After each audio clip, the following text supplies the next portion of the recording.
Episode 214. Senior Brother Wang's face went pale as he spun around, frantically looking left and right. Seeing no movement nearby, he hesitated for a moment, then suddenly bent down to scoop up the small bronze shield. He needed to thaw his magic tool in time and redeploy it. Dodge! Senior Disciple Wang froze, and before he could grasp what was happening, the water element barrier behind him shattered with a crisp, piercing crack. Then, a bone-chilling cold surged straight toward his back. Damn it. Senior Brother Wang suddenly understood. Bing Yao hadn't fled after that first strike. She'd circled behind him and delivered the killing blow. In that instant, Senior Brother Wang's mind went blank. The only image that surfaced was that of Senior Bloody Sister, her body lying in a pool of blood. Well, didn't expect my turn to come so soon. But just then, his vision blurred, his body felt light, and he was sent flying as if riding the clouds. Then, from beneath him came a rumbling series of wind and thunder, mixed with startled shouts and cries. A moment later, his feet touched solid ground, and he stood there, steady and unharmed. Junior Brother Wang, are you all right? Just as Senior Brother Wang was still trying to figure out whether he was alive or dead, a voice filled with deep concern reached his ears. He turned his head, dazed, and saw Lu Jing looking at him with a face full of worry. Seeing that face, Senior Brother Wang finally knew he was truly alive and unharmed. Senior Brother Lu, was it you who saved me? Even Senior Brother Wang was startled by his own words. His voice was now utterly raspy. Clearly, he had been terrified out of his wits just now.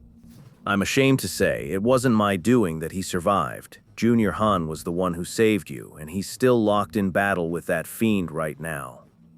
I used to doubt what you all said, that Junior Han, so young, had really killed over a dozen Foundation establishment cultivators. But now I've seen it with my own eyes. Junior Han's strength truly is unfathomable. Junior Brother Han. Han Li was a good 5 or 6 Jiang away at the time. How could he have possibly acted in time? Senior Marshal Brother Wang whipped his head around toward the sound of fighting, only to be utterly stunned by what he saw. The spot where he'd been attacked was completely empty, yet the air rang with the clatter of combat and the guttural roars of some strange being. For no apparent reason, several streaks of sharp light and sword-like energy shot out, carving countless grooves, some shallow, some deep, into the ground all around. Senior Brother Wang stared for a long moment before snapping back to reality. Astonished, he was about to speak when a sudden gale swept across the empty ground. Then a pale, translucent figure materialized out of thin air, hurtling backward in a bizarre, arcing trajectory. This figure was none other than the ice fiend that had attacked him, but now it appeared even more eerie. Its entire body was as transparent as crystal. Impossible. How did you see through my invisibility and keep up with my speed? The ice fiend let out a bestial roar, lunged forward with savage speed, and vanished from sight once more. Han Li let out a cold snort, and the sounds of battle resumed once more, now even fiercer than before. The fight was no longer confined to one spot, it began to spread outward. Lu Jing and the others, hearing the sounds but seeing nothing, fell back in alarm, their faces pale. They feared being caught in the crossfire between Han Li and the demon and dying without even knowing how. This invisible battle was one they couldn't easily step into for now. "Look at the ground!" Song Meng suddenly gasped, and the others couldn't help but look down, only to feel a chill run through their hearts. At some point, a thick layer of ice had formed on the ground ahead, gleaming brilliantly under the moonlight. "This fiend is cunning, turning the ground into ice like this. It puts Junior Han at a real disadvantage." I wouldn't be so sure. I don't know what escape technique Junior Han is using. It's hidden even from us. But from the sound of it, he's not at a disadvantage. This icy ground doesn't seem to be troubling him much.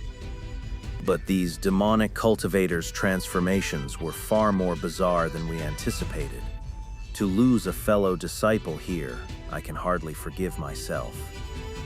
The others heard this, and seeing Lu Jing's grim expression, found themselves at a loss for words of comfort. Little did they know, the very Han Li they spoke of was locked in a fierce battle with the Ice Fiend, all while cursing him out in his own mind. He was absolutely livid. I saw that Senior Brother Wang was about to fall to the Ice Fiend's deadly hand. Considering the favor he did me by lending a hand during the battle against Qing Wen, I flashed over and rescued him. Then, that fiend probably thought I'd ruined his plans, so he clung to me and struck relentlessly, forcing me to parry. Now I've got this fiend tied up, but the others are just standing there watching me fight. Not a single one of them has gone after the other 3 light swords. What a complete waste of a golden opportunity. I'm afraid the others have all developed a desire to retreat after seeing their fellow disciples die so tragically. But I didn't come here just to wipe out the Black Fiend sect. Why would I back out so easily? That half-demon Ice Fiend can only turn his body transparent, move at high speed, and manipulate cold air. That strange footwork of his only works on the ground. Once everyone flies up into the sky and keeps their distance, unleashing large-scale spells, we can force him to reveal himself. Liu Jing and the other disciples simply had never experienced such close-quarters combat before, so naturally they found the enemy's tactics elusive and difficult to counter. With that thought, Han Li swung his silver sword in a sudden arc, driving back the beast's claws as he burst into view. Senior Martial Brother Liu, fly up into the sky and keep attacking those 3 cultivators. I won't let this demon leave to bother you. With those words, Han Li's form flickered and vanished once more. But in reality, his silver sword moved so fast it was nearly invisible, forcing the Ice Fiend back step by step, without any chance to take flight again. The silver sword in Han Li's hands was a trophy from the blood-forbidden trial, and it could parry the enemy's claws without a scratch. Yet, curiously, the silver sword couldn't scratch those icy claws either, leaving Han Li quietly astonished. Liu Jing mulled over Han Li's words for a moment, then grasped his intent, yet his own heart was torn by a fierce contradiction.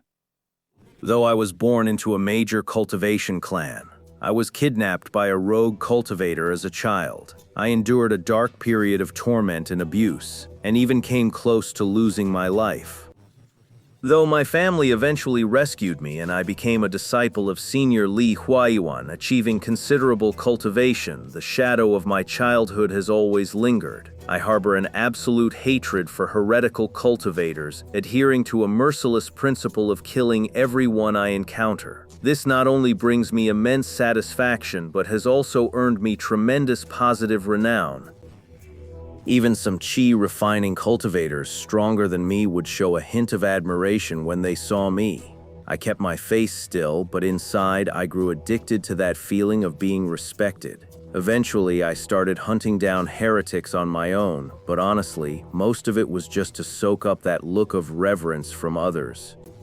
But on the surface, I was careful to hide this mindset. In my dealings with others, I was still that chivalrous, justice-driven, iron-blooded senior brother Liu, and the Black Fiend sect before me was absolutely the most powerful and most deserving of eradication among all the evil cults I had ever encountered.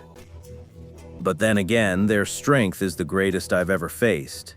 I honestly don't have much confidence that ordinary magic tools alone can take down these 3 remaining blood servants. If our attack power falls even a little short, we might very well die here.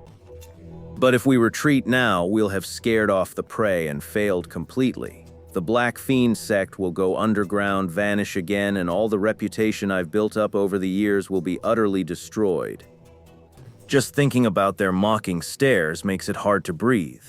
Han Li's urging is pushing me to the edge of a decision. Senior Brother Liu, should we retreat? The Black Fiend sect is far stronger than we expected. If we don't leave now, it'll be too late. Retreat? If I did that, I'd be branded a coward in the eyes of my fellow disciples forever, wouldn't I? Everyone, get airborne and guard me. I'll handle the remaining 3 blood servants myself. It seems I have no choice but to use that thing. Only then can I secure victory and protect my reputation, even though I was saving it for my own survival. Senior brother Liu, you want to take on the remaining blood servants alone. Not just senior brother Wang, but everyone nearby wore expressions of utter disbelief after hearing Lu Jing's words. That look cut Lu Jing to the core. On the surface, though, he acted as if nothing was wrong, flying straight up on his sword without a word and calmly pulled a fiery red jade box from his storage pouch. At this moment, Liu Jing had fully regained his usual calm and composed demeanor, which, after a few exchanged glances, instilled a measure of confidence in the others. He flew up as well, glanced at the jade box in his hand, and a flicker of reluctance crossed Lu Jing's face. But then, with a surge of resolve, he suddenly clapped his hands together against the box. In an instant, the entire box shattered into pieces, revealing a peculiar talisman wrapped in a red glow.